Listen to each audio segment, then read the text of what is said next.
कहते हैं अगर स्वास्थ्य अच्छा हो तो सारा जीवन बहुत सुखमय बीतता है, लेकिन अगर आपका स्वास्थ्य अच्छा नहीं है तो किसी भी सुखमय जीवन के किसी भी सुख का कोई मतलब नहीं होता, क्योंकि एक पीड़ित शरीर किसी भी सुख को फील नहीं कर पाता, महसूस नहीं कर पाता। और ऐसे ही हमारे स्वास्थ्य की चर्चा के लिए, हमारे अच्छे स्वास्थ्य की चर्चा के लिए हमारा कार्यक्रम होता है आपके लिए डॉक्टर कहत है। तो आप सभी का बहुत बहुत स्वागत है हमारे कार्यक्रम डॉक्टर कहत है में। मैं प्रियल मिश्रा आप सभी का स्वागत करती हूँ। और आज हमारे कार्यक्रम का विषय है आधुनिक विधि द्वारा घुटना प्रत्यारोपण, जिसके लिए आज हमारे साथ है जाने माने हड्डी रोग विशेषज्ञ डॉक्टर प्रतीक ढावलिया सर। तो सर बहुत बहुत स्वागत है हमारे कार्यक्रम में आपका। Thank you so much. Thank you. तो आज हड्डी रोग विशेषज्ञ डॉक्टर प्रतीक ढावलिया सर है हमारे साथ। तो आपको जो भी अपने अपने सवालात करने हैं अपने हड्डी रोग को लेकर, अपने घुटनों के प्रत्यारोपण या फिर घुटनों से संबंधित कोई भी सवाल है, वो आप हमारे स्क्रीन पर दिए गए नंबर 1800233948 इस पर आप हमारे इस लाइव कार्यक्रम में कॉल करके डॉक्टर से लाइव अपने सवाल कर सकते हैं। तो सर जैसे कि हमारा विषय है कि आधुनिक विधि द्वारा घुटना प्रत्यारोपण, तो हमारा पहला सवाल आपसे यही होगा कि घुटना का जो प्रत्यारोपण होता है वो क्या होता है और इसकी आवश्यकता कब पड़ती है? तो घुटने का प्रत्यारोपण यानी रिप्लेसमेंट सर्जरी, जिसमें हम घुटना बदली करके एक आर्टिफिशियल इम्प्लांट लगाते हैं। अब इसकी ज़रूरत कब पड़ती है? ये इसलिए किया जाता है जब मरीज़ को आर्थराइटिस हो जाता है। आर्थराइटिस माने वात या गठिया, जो हम आम भाषा में कहते हैं। ये जोड़ों के ख़राब होने के कारण इस ऑपरेशन को किया जाता है। जनरली ये 50-55 की उम्र के बाद धीरे धीरे चालू होता है, फिर बढ़ते बढ़ते या अगर इतना सीवियर हो जाता है कि अगर आपका जॉइंट पूरा डैमेज हो चुका है तो फाइनली इसमें नी रिप्लेसमेंट यानी प्रत्यारोपण की ज़रूरत पड़ती है। जी, तो बेसिकली किन मरीजों को घुटना प्रत्यारोपण की सलाह दी जाती है कि आपको अब ज़रूरत है ही? जी, तो देखिए जैसे कि मैंने बताया कि ये उम्र के साथ होने वाली चीज़ें हैं। जनरली ये 50-55 के बाद चालू होता है और धीरे धीरे बढ़ता है। तो शुरुआत कैसे होती है कि घुटने में दर्द होता है, टक टक कट कट की आवाज़ आती है, ज़मीन में बैठने में दिक्कत होता है, सीढ़ी चढ़ने में दिक्कत होता है या पालती मारने में दिक्कत होता है। फिर इस तरह से ये चालू होता है और धीरे धीरे बढ़ते जाता है। तो उसके लक्षण भी बढ़ते जाते हैं, सूजन आना, पैरों में टेढ़ापन आना, चलने की चाल अलग हो जाना। ये सब कारणों के कारण क्या होता है कि पैर टेढ़े मेढ़े हो जाते हैं और आपका घुटना पूरा खराब हो जाता है। यानी कि हड्डी के ऊपर एक कवच होता है जिसे हम कार्टिलेज कहते हैं। वो कार्टिलेज घिस जाता है, उसके कारण ये सारी चीज़ें होती हैं।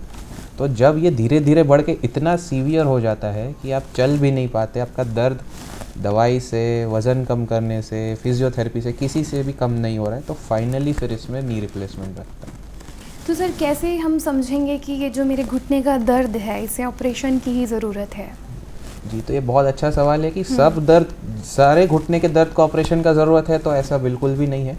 अगर ये आपको दर्द चालू हुआ है, आपके जोड़ों में टक टक कट कट की आवाज़ आ रही है, या आपको नीचे बैठने में दिक्कत है, पालती मारने में, सीढ़ी चढ़ने में दिक्कत है, तो पहले इसका चेकअप कराएं, इसका एक एक्सरे करवाएं, तो हमें इसमें पता चलेगा कि आपका जोड़ कितना ख़राब है। अगर जोड़ स्टेज 1 या स्टेज 2 में है तो अपन इसमें दवाई गोली से, फिजियोथेरेपी से, वज़न कम करने से, कुछ ब्रेस आते हैं उससे इसका इलाज कर सकते हैं और उससे ठीक रहता है। लेकिन अगर आप इसे इग्नोर करते हैं और बहुत सालों तक ये ऐसे ही चल रहा है, अगर आपके पैर टेढ़े मेढ़े हो गए हैं, तो फिर इसमें अपने को ऑपरेशन की तरफ जाना पड़ता है। तो बिना ऑपरेशन के भी इसका इलाज संभव हो सकता है? हाँ जी, तो बिना ऑपरेशन के भी इसका इलाज संभव है, लेकिन शुरुआती स्टेजेस में, इनिशियल स्टेजेस में बिना ऑपरेशन के हम इसके लिए कुछ फिजियोथेरेपीज आती है वो करना है। अपना शरीर का वज़न अपने को मेंटेन रखना है, क्योंकि अपने घुटने जो है वो वेट बेयरिंग जॉइंट्स है। तो अपना शरीर का वज़न सारा घुटने पे ही आना है सारी एक्टिविटीज़ के साथ। सर हमारे साथ एक कॉलर जुड़ चुके हैं, तो चलिए हम हमारे कॉलर से जुड़ते हैं। हेलो हेलो जी, स्वागत है आपका। कौन बोल रहे हैं, कहाँ से बोल रहे हैं आप? हाँ नमस्कार सर, मेरा नाम है नंदशुरू मिश्रा, मैं बाराबंकी उत्तर प्रदेश, मेरा गांव बसोली पड़ता है। मैं जानना ये चाहता हूँ, जो वृद्धजनों को घुटना प्रत्यारोपण कराना पड़ता, तो ऐसी दशा में गाँव के जो बुजुर्ग हैं, बूढ़ बुजुर्ग जिनको जरूरत है, वो थोड़ा इस चीजों से डरते हैं कि उनको ये लगता है कहीं ज्यादा हमारा चीड़ फाड़ न दे, हम न ठीक हो पाए। तो ऐसी दशा में जो है, ऐसी दशा में उनका डर और भय कैसे खत्म हो और अपने घुटनों का प्रत्यारोपण करा सकें? जी, तो नमस्कार, ये बहुत ही अच्छा सवाल है। क्या है कि ये प्रॉब्लम बुज़ुर्गों में ही ज़्यादातर होती है 50-55 के उम्र के बाद, तो जब भी हमको इसका ऑपरेशन करना होता है तो हम पहले शरीर का पूरी जांच करते हैं कि भाई हमारा शरीर ऑपरेशन करने लायक है कि नहीं है। सब जांच शरीर का ठीक रहता है फिर ही हम इसमें ऑपरेशन की तरफ बढ़ते हैं। तो इसके कारण क्या होता है कि ये ऑपरेशन इलेक्टिव है, यानी हम ये प्लान करके करते हैं। तो हम सारा टेस्ट जो इनके लिए सेफ़ होगा वो करवा के फिर हम इसमें आगे बढ़ते हैं। तो डर इस बात का रहता है कि भाई सक्सेस होगा कि नहीं, हम चल पाएंगे कि नहीं। तो ये जो नई आधुनिक टेक्निक्स आ गई है इसके कारण ये बहुत सक्सेसफुल है और अच्छे से हो जाता है। मतलब डरने की ज़रूरत नहीं है, जैसे कि ये उम्र दराज है तो काफ़ी डर तो रहे हैं। इसमें उम्र दराज रहता ही है क्योंकि ये होता ही बढ़ती उम्र के साथ है। अच्छा, तो इसलिए पूरा जांच करने के बाद ही इसमें ऑपरेशन की तरफ जाया जाता है। तो ये बड़ी उम्र में ही होता है, इसलिए डरने की ज़रूरत नहीं है, क्योंकि डॉक्टर्स बिना आपके शरीर के इजाज़त के कि शरीर उस चीज़ को सह पाएगा कि नहीं, कोई भी ऑपरेशन या फिर कोई भी सर्जरी का मतलब जो इजाज़त है वो नहीं देते हैं। राइट। तो डॉक्टर साहब, जैसे कि आधुनिक घुटना प्रत्यारोपण की हम अभी बातें कर रहे हैं, तो आधुनिक जो सर्जरी होती है या फिर जो पुरानी पारंपरिक सर्जरी होती थी, पारंपरिक तरीका होता था, फ़र्क क्या है दोनों में? तो जो पुराना तरीका था जिसे ट्रेडिशनली हम नी रिप्लेसमेंट करते थे, उसमें हम नी के ऊपर की जो मसल्स होती है, क्वाड्रिसेप्स मसल्स, उसे कट करके ऑपरेशन किया जाता है। अब इसमें नया टेक्नोलॉजी आ गया है, ये नया सर्जिकल टेक्निक आ गया है जिसमें हम ऊपर की मसल्स को कट नहीं करते, सिर्फ हम उसे रिट्रैक्ट करके यानी कि साइड करके ऑपरेशन करते हैं। तो जो घुटने के ऊपर की मांसपेशी है वो हम काटते ही नहीं हैं। तो उसका फ़ायदा ये है कि चीरा छोटा लगाना पड़ता है, दर्द काफ़ी कम होता है, सर्जरी के दौरान ब्लड लॉस काफ़ी कम रहता है, और ये सब चीज़ों के कारण रिकवरी इतना तेज़ रहता है कि पेशेंट 6 से 8 घंटे बाद चलना फिरना चालू कर देता है। 6 तो से ये- 8 घंटे। जी, तो ये जो नया टेक्निक है इसे हम मिनिमली इन्वेजिव सबवास्टस अप्रोच कहते हैं, जिसमें हम ऊपर की मांसपेशी को कट नहीं करते। तो ये तो हो गई सर्जिकल टेक्निक की बात। इसके साथ साथ आधुनिक आजकल हम ये रोबोटिक की मदद से कर रहे हैं, जिसके कारण भी रिकवरी काफ़ी तेज़ होता है। अपने को जो अंदर इम्प्लांट लगाना है वो प्रिसाइजली लगता है। सर, रोबोटिक आपने तकनीक की बात की है, हम रोबोटिक तकनीक की बात करेंगे, लेकिन अब हमारे साथ एक कॉलर जुड़ चुके हैं। हेलो। हेलो हाँ, कौन बोल रहे हैं, कहाँ से बात कर रहे हैं आप? मैम नमस्कार। डॉक्टर साहब नमस्कार। मैं मनीष सोनी धमतरी से बोल रहा हूँ। सर, मेरी एक जिज्ञासा है, मैं ये जानना चाहता हूँ कि घुटना प्रत्यारोपण जो करते हैं तो उसमें किसी दूसरे का घुटना लगाते हैं कि नहीं, और दूसरा मैं ये जानना चाहता हूँ कि जैसे घुटना का प्रत्यारोपण होता है तो ये कब तक आदमी चलने फिरने के लायक हो जाता है? ये बहुत ही अच्छा सवाल है कि किसी दूसरे का घुटना तो नहीं लगा दिया जाता। नहीं, तो जैसे कि मैंने बताया, ये जब प्रत्यारोपण करते हैं तो घुटने के ऊपर का कवच खराब होता है, जिसे कार्टिलेज या चिकनी हड्डी कहते हैं। तो वो खराब हो जाने के कारण सिर्फ ऊपर के कवच को बदल देते हैं, यानी कि हम घुटने का कैप चेंज करते हैं, ऊपर की तरफ भी नीचे की तरफ भी। इससे क्या है, दर्द चले जाता है, मरीज़ चलने फिरने लग जाता है और पैर में जो टेढ़ापन है वो सीधा हो जाता है। अगर मैंने किसी मरीज़ का सुबह 8 बजे ऑपरेशन किया है तो वो शाम के 4-5 बजे से चलना फिरना चालू कर लेता है। तो ये नए टेक्निक से मरीज़ ऑपरेशन के 6-8 घंटे बाद चलना फिरना भी चालू कर लेता है। सर, जैसे कि चलना फिरना मरीज़ चालू कर देता है जैसा आपने बताया है, तो क्या जब वो चलना फिरना चालू करता है तो क्या उसका दर्द भी समाप्त हो चुका होता है, जो घुटना प्रत्यारोपण जिसकी वजह से कराया जा रहा है? तो सर्जरी के दौरान मरीज़ को ये भी बहुत डर रहता है कि भाई दर्द बहुत होगा सर्जरी में। तो सर्जरी के बाद जो हड्डी का दर्द रहता है वो काफ़ी कुछ ख़त्म हो जाता है, लेकिन जो एक नॉर्मल सर्जिकल प्रोसीजर का दर्द रहता है, जो टाके लगे रहते हैं या जो मसल का खिंचाव रहता है, उसका दर्द रहता है, बट वो इतना मिनिमल रहता है कि मरीज़ ऑपरेशन के बाद चलना फिरना कर रहा है, तो अगर उसको बहुत तेज़ दर्द होगा, असहनीय दर्द होगा, तो चल भी नहीं पाएगा। तो वो इतना कम रहता है कि वो 6-8 घंटे बाद चलना भी चालू कर लेता है। तो तकनीक इतने आगे बढ़ चुकी है। और सर, हम रोबोटिक सर्जरी की बात कर रहे थे कि आजकल रोबोटिक सर्जरी आ चुकी है, तो इसके क्या क्या फ़ायदे हैं और ये होता कैसे है? तो पहली चीज़ तो रोबोटिक सर्जरी यानी रोबोट सर्जरी कर रहा है ऐसा बिल्कुल भी नहीं है। तो रोबोट का काम क्या होता है सर्जरी में कि हर मरीज़ का घुटना अलग है, हर मरीज़ की बोन्स अलग है, उसका साइज़ अलग है, शेप अलग है। तो हमको हर मरीज़ के साइज़ और शेप के हिसाब से हमको इम्प्लांट लगाना रहता है। तो जो हम इम्प्लांट लगाते हैं, हम रोबोट की मदद से 1-1 mm तक, इवन 1-1 डिग्री तक हम उसको एडजस्ट करके लगा सकते हैं, जिसके कारण क्या है, हमें रिकवरी बहुत तेज़ होती है। सर्जरी के बाद नी का जो फील आता है बहुत नेचुरल रहता है, और इसके कारण जो इम्प्लांट की लॉन्जिटिविटी है वो भी बढ़ जाती है। चीरा काफ़ी छोटा लगाया जाता है। सर्जरी के बाद अपने को टाँके निकालने नहीं पड़ते, वो शरीर में घुल जाते हैं। सर्जरी के बाद मरीज़ घुटना पूरा मोड़ सकता है, सीधा कर सकता है, अपना चलना फिरना सारा कुछ काम कर सकता है। तो रोबोट का काम यही है कि वो हमको हर मरीज़ के साइज़ शेप के हिसाब से हमको एग्जैक्टली कैसे इम्प्लांट लगाना है उसमें मदद करता है। हम लोग ये भी कहते हैं कि सर्जरी रोबोट कर रहा है, तो फिर डॉक्टर का क्या काम, कितनी भूमिका है इसमें? जी, तो ये तो सभी लोग पूछते हैं। हाँ। और ऐसा नहीं है कि रोबोट सर्जरी कर रहा है, इसे हम हाँ। रोबोटिक असिस्टेड सर्जरी कहते हैं। अच्छा। यानी कि सर्जन सर्जरी स्टार्ट करता है, उस पेशेंट के घुटने के हिसाब से हम रोबोट में डेटा देते हैं कि भाई इसका पैर ऐसा साइज़ का है, ऐसा शेप का है। रोबोट हमको क्या बताता है कि इसमें कौन सा साइज़ का इम्प्लांट लगेगा, कैसा डिग्री से लगेगा, कितना लगेगा, सिर्फ वो बताता है। लगाऊंगा मैं ही, ऑपरेशन भी मैं ही करूंगा, टाँके भी मैं ही लगाऊंगा, ओपन भी मैं ही करूंगा। रोबोट सिर्फ एक डेटा देता है कि भाई इसके हिसाब से हम एक एक mm तक उसको एडजस्ट करके लगा सकते हैं। तो रोबोट आपके बेसिकली हेल्प करता है और इस Exactly. हेल्प से जो बहुत ही बेहतर तरीके से जो है वो इलाज हो पाता है। डॉक्टर साहब, जैसे कि ऑपरेशन की हम बातें कर रहे हैं, तो ऑपरेशन के पहले बहुत सी ऐसी तैयारियां करनी होती है मरीज़ को, तो क्या क्या तैयारियां उन्हें अपनी रखनी होती है? तो अगर किसी मरीज़ को फ्यूचर में नी रिप्लेसमेंट कराना है तो उसको ऑपरेशन के पहले कुछ चीज़ें हैं जो करनी चाहिए। फर्स्टली इसका फिजियोथेरेपी करना चाहिए ताकि नी का अपना मसल्स का ताकत बना रहे। और ऑपरेशन के बाद भी अगर फिजियोथेरेपी लगता है तो पहले से ही उससे वो पहले से ही परिचित रहता है, तो उसको बाद में आसानी होती है। दूसरा, अगर उसको किसी प्रकार का बीपी, शुगर, थायराइड या किसी भी प्रकार का कुछ प्रॉब्लम है तो उसको कंट्रोल में रखे, उसका प्रॉपर मेडिसिन्स ले। तीसरा, आपका बॉडी वेट बहुत ज़रूरी है क्योंकि अपना बॉडी वेट सीधा घुटनों पे ही आता है, तो अपना बॉडी वेट को मेंटेन रखे, जितना कम कर सकते हैं उतना अच्छा है। कम ना हो तो उसे बढ़ने मत दीजिए, उसे मेंटेन करके रखें। ये कुछ चीज़ें हैं जो अपने को सर्जरी के पहले फॉलो करना है। तो डॉक्टर साहब, अभी हम घुटने की सर्जरी से लेके संबंधित और भी बातें हम डॉक्टर साहब से जानेंगे, लेकिन अभी हम छोटे से ब्रेक के लिए रुकते हैं।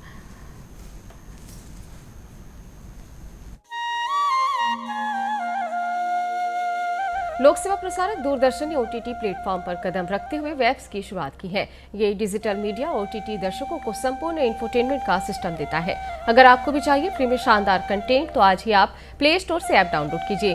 तो आज ही QR कोड स्कैन करके डाउनलोड करें वेब्स ऐप।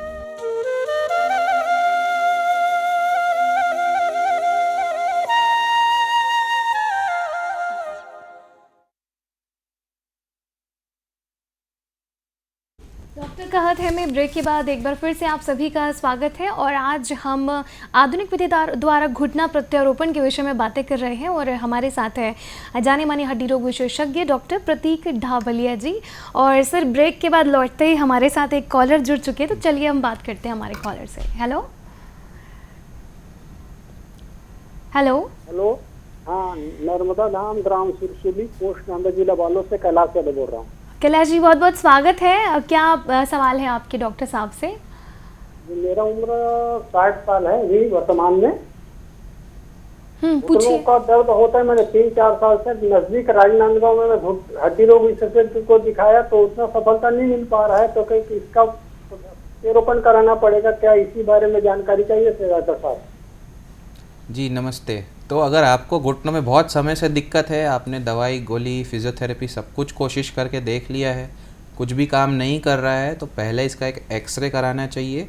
अगर एक्सरे में अगर आपका आर्थराइटिस यानी कि घुटना बहुत ज़्यादा पूरी तरीके से घिस गया है तो फिर हम इस पर ऑपरेशन की सलाह देंगे, लेकिन एक एक्सरे देखने के बाद ही इस पर हम कुछ डिसाइड कर सकते हैं। तो कोई भी जैसे समस्या है तो डॉक्टर को दिखाएं, और डॉक्टर बिल्कुल सबसे पहले एक्सरे ही कराने की सलाह देंगे कि पता तो चले कि समस्या क्या है, उसके बाद ही कोई जो इलाज है उस पर पहुंच पाएंगे। और डॉक्टर साहब, मैं जानना चाहूँगी कि जो घुटने का ऑपरेशन होता है आधुनिक पद्धति से जो अभी होता है, तो उस ऑपरेशन में समय कितना लगता है? तो जनरली ऑपरेशन को स्टार्ट करने में और ख़त्म करने में स्किन टू स्किन अपने को 40 to 45 मिनट्स लगते हैं। इसमें बीच में इम्प्लांटेशन का भी समय रहता है जिसमें 10-15 मिनट रखते हैं। तो कुल मिला के सर्जरी शुरुआत से लेकर एंड तक ये 45 मिनट्स का काम रहता है। तो 45 मिनट्स के अंदर पूरी सर्जरी हो जाती है। और सर्जरी के बाद जो मरीज़ होता है वो कितने समय बाद घर जा सकता है? सर्जरी के बाद जनरली मरीज़ 1 या 2 दिन अस्पताल में रहते हैं, एक बार उनका ड्रेसिंग चेक हो गया, एक बार वो चलने फिरने लग गए, अपना सब काम धीरे धीरे स्टार्ट कर लिए, उसके बाद मरीज़ कुछ 2 दिन में हॉस्पिटल से डिस्चार्ज ले सकते हैं। तो 2 दिन में डिस्चार्ज के बाद क्या वो नॉर्मली चल फिर सकता है, जो उसके डेली गतिविधियां हैं, रूटीन है? तो जी हाँ जी, बिल्कुल चल सकता है। ये सर्जरी इसीलिए किया जाता है कि मरीज़ जनरली चल नहीं पाता ये सब प्रॉब्लम्स के कारण।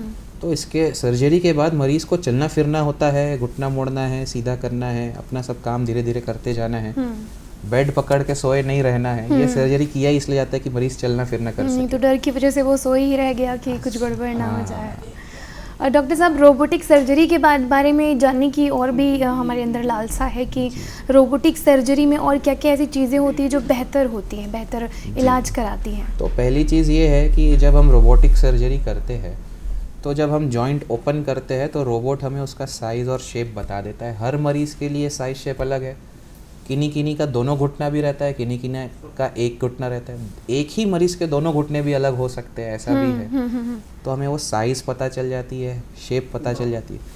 जैसे कि कोई अगर घुटना 40 साल वाले का है या कोई 70 साल वाले का है, दोनों का सेम नहीं रहेगा। तो उस हिसाब से हमें इम्प्लांट लगाना रहता है। अच्छा। दूसरी चीज़, हम इसमें सॉफ्ट टिश्यू रिलीज़ बिल्कुल भी नहीं करते, यानी कि जो आजू बाजू की मांसपेशी है हम उसे टच बिल्कुल भी नहीं करते, जिसके कारण क्या है कि सर्जरी के बाद दर्द काफ़ी कम रहता है। और तीसरा चीज़, जैसे गाड़ियों का अलाइनमेंट होता है वैसे पैर का भी अलाइनमेंट होता है। तो रोबोट हमें 1-1 डिग्री तक अलाइनमेंट पैर का स्ट्रेट करने में हमें हेल्प करता है, जिसके बाद पेशेंट का जो वॉकिंग है वो काफ़ी इम्प्रूव रहता है और फील बहुत नेचुरल रहता है नी का। जी जी। और डॉक्टर साहब, मैं ये जानना चाहूँगी कि ऑपरेशन के बाद फिजियोथेरेपी की कितनी भूमिका होती है? जी, तो ऑपरेशन के बाद फिजियोथेरेपी की ज़रूरत तो रहती है, बट नए टेक्निक से जिसमें हम मसल कट नहीं करते, जिसे हम मिनिमली इन्वेजिव सबवास्टस कहते हैं, फिजियोथेरेपी की नीड रहती है, बट वो अब कम समय के लिए रहती है। उतना समय नहीं लगता जैसे पहले लगता था ट्रेडिशनल तरीके से। अच्छा, तो अभी उतना समय नहीं लगता है फिजियोथेरेपी के लिए। अगर हम कृत्रिम इम्प्लांट की अगर बात करें तो ये कितने समय तक चलता है? कोई भी जो अगर ये सर्जरी कराता है तो कितने समय तक ये चलता है? तो जनरली जो इम्प्लांट्स आते हैं वो बहुत सारे कंपनीज़ के आते हैं। उसमें कुछ 4-5 प्रकार के स्टैंडर्ड कंपनीज़ हैं जिनके हम इम्प्लांट यूज़ करते हैं, जो स्टैंडर्डाइज है। तो इसके जो इम्प्लांट की लाइफ है वो कम से कम 20 से 25 साल तक रहती है। अच्छा। बट ये अपनी गाड़ी की तरह है कि अपने को इसे मेंटेन करके रखना रहता है, तो ये लंबा चलता है। जैसे अपना बॉडी वेट मेंटेन रखिए, नीचे बैठने वाला एक्टिविटी कम करिए, तो ये लंबा चलता है। तो अगर कोई मरीज़ इम्प्लांट कराया है, जिन्होंने इम्प्लांट कराया है, तो उन्हें अपने वज़न का ध्यान रखना, चलने फिरने में बहुत ज़्यादा सर्जरी के बाद भी आपको वज़न का ध्यान रखना ज़रूरी है, क्योंकि वो आर्टिफिशियल इम्प्लांट पे ही आपका बॉडी का लोड आएगा। तो वो भी बहुत ज़रूरी है। लेकिन ये नए जो इम्प्लांट्स आ गए, नए डिज़ाइंस आ गए, वो कम से कम 20-25 साल चलते हैं। तो सर, अगर किसी कारणवश किसी का वज़न बढ़ जाता है, मान लो चाहे वो उसके बस में नहीं है, तो क्या उसका इम्प्लांट जल्दी मतलब ख़राब हो सकता है या उसे बहुत जल्दी फिर से नहीं सर्जरी? है, बट एक एवरेज लाइफ जो रहती है वो उतनी रहती है। अब कोई मान लीजिए 150 किलो का है तो शायद उसमें थोड़ा बहुत फ़र्क पड़े, या कोई बहुत नीचे बैठता है, बहुत जंपिंग वाले काम करता है, तो इम्प्लांट में थोड़ा फ़र्क पड़ सकता है। अदरवाइज ऑन एवरेज वो चल जाता है अच्छे से। तो जैसे कोई खिलाड़ी है मान लो जाए, तो उस स्थिति में वो क्या खिलाड़ियों को हम जनरली जो इम्प्लांट लगाते हैं वो ऑपरेशन के बाद खेलना कूदना अपना सारा काम कर सकते हैं। बट जनरली एक ही चीज़ का हम परहेज बोलते हैं ऑपरेशन के बाद, कि कूदने वाला काम या जंपिंग वाला काम ना करे, जिससे इम्प्लांट पे स्ट्रेस आता है। मतलब इम्प्लांट पे जिस चीज़ पे स्ट्रेस आ रहा है उस चीज़ से परहेज। हालांकि वो कर सकते हैं, बट उससे उसका लाइफ थोड़ा कम हो जाता है। तो ये जनरली एक एडवाइस रहता है कि उसे ना करे तो बेटर।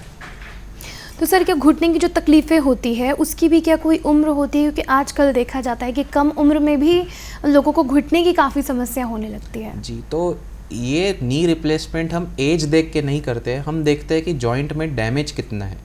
अगर जॉइंट बहुत ज़्यादा डैमेज हो गया है तो हम ये 40 में भी कर सकते हैं, हम ये 100 साल की उम्र में भी कर सकते हैं। ये कम्प्लीटली डिपेंड करता है कि आपका आर्थराइटिस कौन से स्टेज पे है और जॉइंट में डैमेज कितना है। तो आजकल काफ़ी ये यंग लोगों में भी दिखने लग गया है। जैसे घुटने का दर्द हो रहा है, कुछ लोग कहते हैं मेरा घुटना कट कर रहा है, या फिर तो अगर कट कर रहा है तो क्या तब भी कोई प्रॉब्लम हो सकती है उसमें? कट कर रहा है मतलब हाँ, अंदर कुछ गड़बड़ है, हमें इस पे ध्यान देने की ज़रूरत है। कट कर रहा है माने ये नहीं कि अब इसमें ऑपरेशन की ही ज़रूरत है, बट इसमें कुछ ध्यान देने की ज़रूरत है। अगर हम इसे अभी ध्यान दें, इसे इग्नोर ना करें, तो ये ठीक हो जाएगा बिना ऑपरेशन के। सर कई बार ऐसा होता है कि हमने भी कई बार फील किया है कि जैसे कि घुटने में दर्द हो रहा है, कटकट की समस्या है, डॉक्टर को दिखाया, जब तक दवाई खाई तब तक वो ठीक है, जैसे ही दवाई ख़त्म हुई समस्या फिर से बढ़ जाती है। हाँ, तो ये बहुत कॉमन चीज़ है कि दवाई के साथ साथ इसका दूसरा इलाज ये है कि अपना जो रूटीन लाइफस्टाइल है उसमें भी हमको मॉडिफिकेशंस करने रहते हैं। अगर हाँ हमें पता है कि हमारे घुटने में दिक्कत है, तो हमें नीचे पालती मारने वाला काम, नीचे बैठने वाला काम, सीढ़ी चढ़ने वाला काम, जो भी काम जिसमें घुटना बहुत ज़्यादा बेंड होता है, उस पर स्ट्रेस आता है, उसे हम धीरे धीरे थोड़ा कम रखें या थोड़े दिन बंद कर दे, इसका फिजियोथेरेपी करें, मसल्स का ताकत वापस आ जाए, उसके बाद हम फिर से इसे रीस्टार्ट करें। तो जनरली लोग दवाई भी खाते रहते हैं, अपना सब काम वाम भी करते रहते हैं, तो उनको रिलीफ आने में बहुत समय लग जाता है। जी सर जैसे कि सवाल भी आए थे कि उम्र हो गई है, तो अक्सर जैसे घुटने का दर्द होता है तो जो बड़े बुजुर्ग होते हैं काफ़ी घबराते हैं कि नहीं मैं घुटने का ऑपरेशन तो नहीं कराऊंगा या कराऊंगी, क्योंकि घुटने के दर्द कई लोगों का ये कहना होता है कि इससे तो और मेरे घुटने ख़राब हो जाएंगे। लोगों के मन में एक डर अक्सर हमने कहते हुए सुना है, तो इस पर आप क्या बताना चाहेंगे? तो सर काफ़ी मरीज़ आते हैं, सब लोग यही कहते हैं कि अब मेरी उम्र 70 साल हो गई है, अब मैं इसमें ऑपरेशन कराना चाहिए कि नहीं कराना चाहिए। काफ़ी मरीज़ आते हैं, सब पूछते हैं, उनके मन में डर भी रहता है, जो सही भी है। तो जब भी हम ऑपरेशन करते हैं ना, तो हम पूरा बॉडी का पहले चेकअप करते हैं कि हम किसी मरीज़ का इसमें ऑपरेशन कर सकते हैं कि नहीं कर सकते। का हार्ट का, ब्लड का, यूरिन का सब रिपोर्ट ठीक रहता है, फिर ही हम इसमें आगे बढ़ते हैं। सर इसका जवाब हम जानेंगे, लेकिन हम जुड़ते हैं अभी एक कॉलर से। हेलो, कौन बोल रहे हैं आप? जीसम वर्मा। कहाँ से बात कर रहे हैं? स्वागत है आपका। हेलो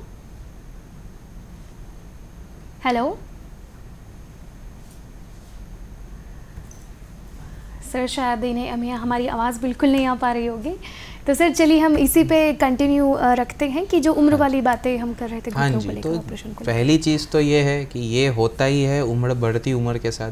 मेरे ज़्यादातर 80 to 90% तो 60+ वाले पेशेंट्स रहते हैं। तो हम ऑपरेशन के पहले पूरा बॉडी का चेकअप करते हैं कि भाई हम इसमें ऑपरेशन कर सकते हैं सेफली कि नहीं। किन्हीं का दोनों घुटना भी रहता है, किन्हीं का एक रहता है, तो उस हिसाब से भी हमें चेक करना रहता है। काफ़ी सारे हाई रिस्क वाले भी रहते हैं, और एज के साथ। सर ये जवाब जानेंगे, हमारे साथ कॉलर जुड़ चुके हैं। हेलो, कमर से लेकर पैर तक दर्द देता है और मैं पैर मोड़ नहीं पाता हूँ। जी पहले बताइए कौन बोल रहे हैं, कहाँ से बात कर रहे हैं आप? जीसम वर्मा, बोईडी से। जी अब अपना सवाल बताइए। कमर से लेके पैर तक पूरा दर्द देता है, पैर नहीं मुड़ पाता मेरा। पैर नहीं मुड़ पाता सर। नमस्ते वर्मा जी, अगर कमर से लेके दर्द नीचे पैरों तक जा रहा है, तो हो सकता है कि ये कमर से कोई नस वगैरह दब रहा हो, उसके कारण ये दिक्कत हो रही हो। तो उसके लिए वर्मा जी आप जब तक टेस्ट नहीं कराएंगे तो हमें इसमें आइडिया नहीं पता चलेगा कि ये क्यों हो रहा है। तो ये कमर के नस दबने के कारण सबसे ज़्यादा कॉमन चीज़ है, जो ऐसा आप बता रहे हैं वैसा होता है। इसमें आपको झुक के काम नहीं करना है, झुक के भारी सामान वगैरह मत उठाइएगा, और इसका एक MRI या इसका एक एक्सरे या कुछ प्रकार का टेस्ट होता है, वो करके अपने को देखना पड़ेगा, तब इसमें हम आगे कुछ बता पाएंगे। जी तो सबसे पहले इन्हें चेकअप कराने की ज़रूरत है। और सर वो जो हमने सवाल किया था उसे हम कंटिन्यू रखना चाहेंगे। हाँ जी, तो जैसे ये नी रिप्लेसमेंट जब हमको करना है, तो ये बढ़ती उम्र में ही होता है।